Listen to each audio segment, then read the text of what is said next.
असित, कण्व, दुर्वासा, भृगु, अंगिरा, कश्यप, वामदेव, अत्रि, वशिष्ठ और नारद ऐसे दिव्य दिव्य ऋषि आए हैं। विश्वामित्रोसित कण्वो दुर्वासा भृगुरंगिरा कश्यपो वामदेव अत्रि वशिष्ठो नारदादयः। और ऋषि महर्षियों के माध्यम से वह सत्संग जब बढ़ा तो यहाँ भगवान के पुत्र पहुँच गए। कौन से पुत्र पहुँचे? सांब पहुँचे नेतृत्वकर्ता के रूप में। जो जाम्बवती के पुत्र हैं वह सांब स्त्री का वेश बनाकर स्वयं का ऐसा वेश बना लिया अपना कि जैसे गर्भवती स्त्री हो, तो पेट में कपड़ा इत्यादि बांध कर लंबा घूंघट करके साड़ी ओढ़ ली और चले गए अपने भाइयों के साथ, मित्रों के साथ। और बोले कुछ नहीं, बोलेंगे तो पकड़ में आ जाएंगे ना कि भाई पुरुष है। बोले कुछ नहीं। क्यों नहीं बोले? तो नई बहू है, कैसे बोल दें, लज्जा का अनुभव कर रहे हैं। तो चुपचाप गए और मित्रों ने कहा उन ऋषियों से, एषा पृच्छति वो विप्रा अंतर्वत्न्य सितेक्षणा प्रष्टुम विलज्जति साक्षात् प्रब्रूता मोह दर्शना प्रसोष्यन्ते पुत्र कामा किंचित् संजनयिष्यति।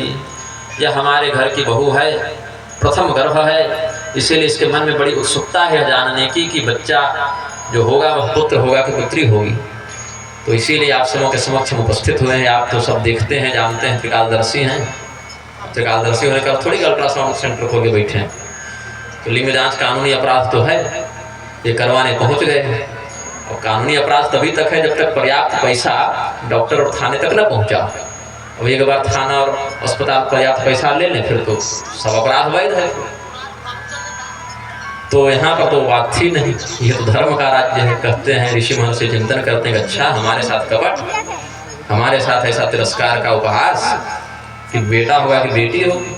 कहे देखो एक ही परिणाम होगा इसके गर्भ का, जनयिष्यति वो मंदा मुसलम कुलनाशनम। अरे मूर्खों, मंदबुद्धियों, तुम यह तिरस्कार पूर्वक क्या पूछते हो कि किसको जन्म देगी? यह मूसल को जन्म देगी, वह मूसल तुम्हारे पूरे वंश का विनाश करेगा। ऐसा कहकर फटकारा, ये डर कर भाग गए। घर आ गए, किसी को कुछ कहा नहीं। सांब अपना कपड़ा बदलने लगे, व्यवस्थित होने लगे तो देखे जिस वस्त्र को पेट में लपेटा था वह मूसल बनकर गिरा है नीचे। उठाए, बोले ये कहाँ से आए? ये तो ऋषियों का शाप है। तत्काल प्रभाव आ गया तो अपने उन्हीं इष्ट मित्रों को बुलाया, बोले भाई मूसल निकला है, कपड़ा मूसल बन गया। बोले मजाक मत करो, डराओ मत, ऐसे मत कहो भाई। बोले नहीं, सच बोल रहा हूँ, सच में मूसल है, वही कपड़ा है, मूसल देखो। अब क्या करें? भगवान से बात करें क्या? बोले मार खानी है। भगवान कहेंगे नहीं, और मजाक करने के लिए इतने रिश्ते हैं, भाभी है, साली है, और भी कुछ मर्यादित मजाक जिनसे किया जा सके। तो वो ऋषि महर्षि दुर्वासा जी मिले मजाक करने, नारद मुनि मिले मजाक करने, वशिष्ठ मुनि से मजाक करने गए हो, और भी ऐसा मजाक भगवान से नहीं बोल सकते। बोले बलराम जी से बात करें क्या? बोले नहीं, ये सब बहुत दंडित करेंगे हमें। बोले ऐसा करो, दादा नाना के स्तर पर बात की जाएगी। पुत्र के अपराध को व्यक्ति सहन नहीं कर पाता, लेकिन पोते के अपराध को, नाती के अपराध को सहन कर जाता है। तो उग्रसेन जी के पास गए, बोले एक अपराध हो गया है। बोले बताओ क्या कर आए हो? अब कहाँ क्या नाम रोशन किए हो? तो कहते हैं कि हमने ऋषि महर्षियों से मजाक किया और मजाक का परिणाम यह हुआ कि पूरे वंश को समाप्त होने का शाप लग गया है। बोले कैसे?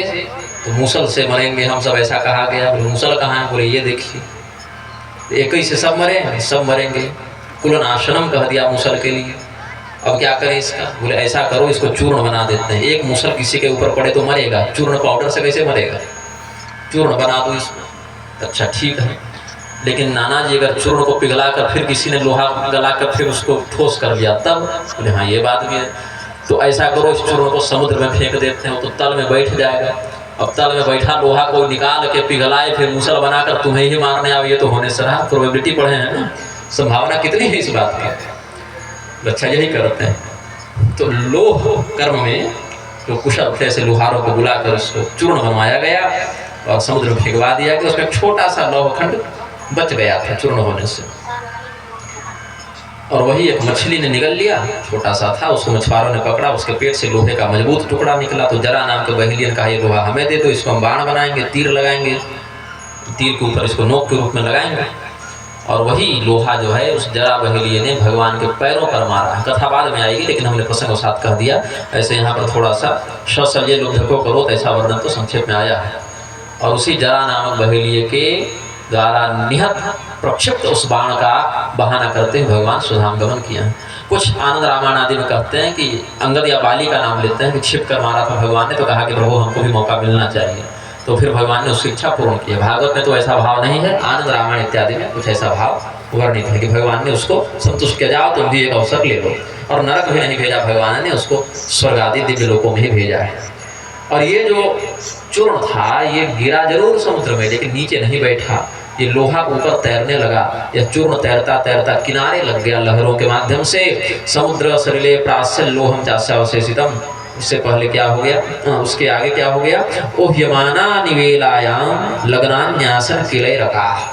एक घास उग गई उस लोहे का आश्रय लेकर, उसको एरका नामक घास कहते हैं। ऐसे तो कोमल होती है, लंबी होती सरकंडे के समान, लेकिन कोमल होती है, उससे किसी को मारा नहीं जा सकता।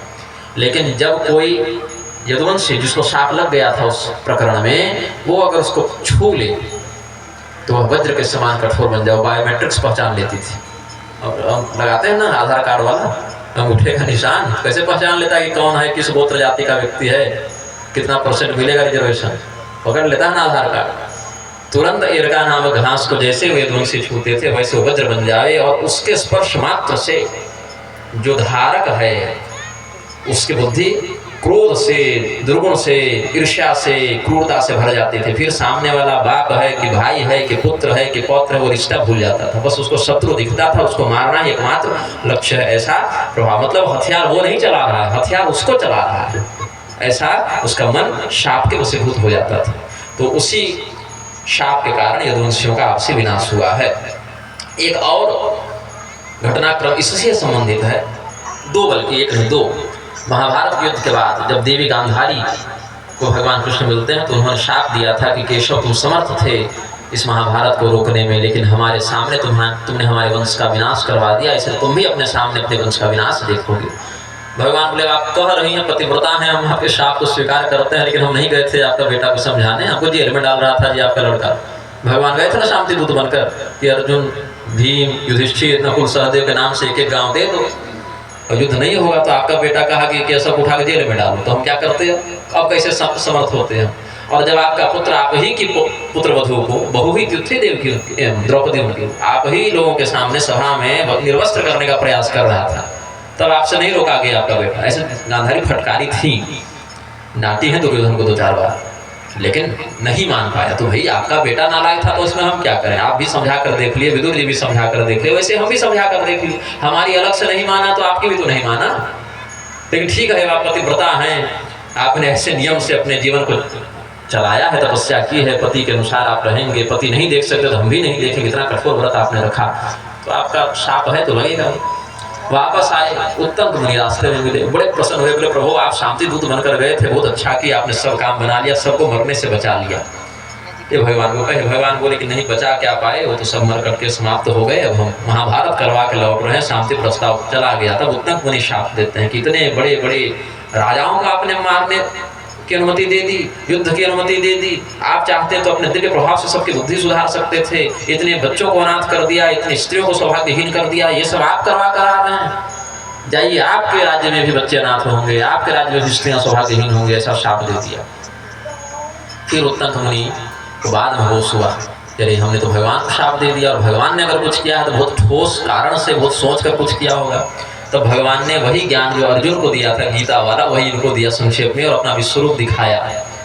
कारण यह है हम किसी के मित्र नहीं है, किसी के शत्रु नहीं है, काल रूप से हमको ऐसे भी सबको निकलना था, उसी पृथ्वी भार हरण के लिए हम आए थे। तब उत्तम मुनि को पूरा विषय ज्ञात होगा, बोले प्रभु क्षमा कर दीजिए। बोले क्षमा नहीं, ये सब शाप आगे हमको काम आएगा, भी जमा रखेंगे इसको, समय पर इन शापों का प्रभाव हम दिखाएंगे। यही कारण है कि भगवान चाहते तो उन ऋषियों के शाप का निवारण कर सकते थे, ऐसा नहीं कि भगवान समर्थ नहीं थे, भगवान तो कर ही सकते थे।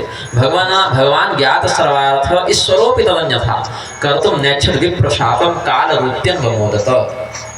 भगवान काल के उस नियम में हस्तक्षेप नहीं करना चाहते थे, उस परिणाम भगवान की इच्छा से ही होना था, इसीलिए भगवान ने प्रभावी शाप को निरस्त नहीं किया, उसके प्रभाव को बाधित नहीं किया।